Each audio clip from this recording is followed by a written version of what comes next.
Willkommen zu dieser technischen Anleitung zum Dyson V11. Wir sind Kelatos Informática, Spezialisten für technische Reparaturen. Wir holen dein Gerät direkt bei dir zu Hause ab, führen eine kostenlose Diagnose durch und schicken dir einen Kostenvoranschlag, bevor wir reparieren. Keine Anrufe, keine Fahrten. Wir befinden uns in der Calle Joaquin Maria Lopez 26, Madrid. Bequem, transparent und professionell. Link in der Beschreibung. Wenn dein Dyson V11 komische Geräusche macht, kann das ein Anzeichen für einen defekten Motor oder ein Problem mit dem Luftstrom sein. Oftmals entstehen diese Geräusche, wenn der Motor überlastet ist, weil Schmutz oder Haarreste ihn blockieren. Wenn du dieses Problem nicht rechtzeitig behebst, kann es zu schwerwiegenderen Schäden am Gerät kommen, die teurer zu reparieren sind.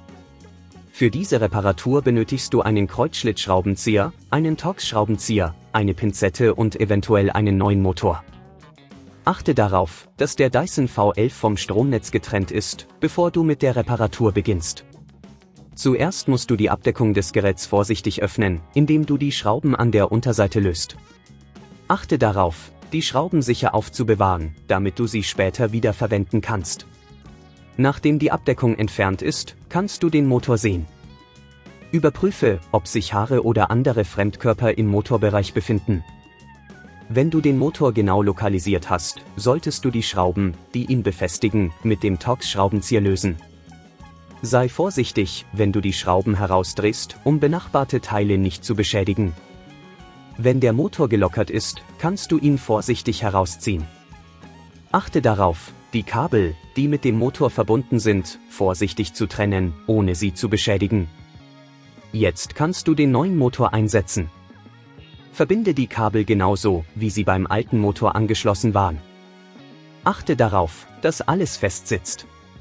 Wenn du den Motor wieder an seinem Platz hast, schraube ihn mit den zuvor entfernten Schrauben fest.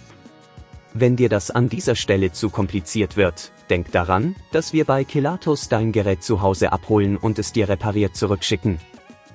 Nun kannst du die Abdeckung wieder aufsetzen und die Schrauben an der Unterseite festziehen.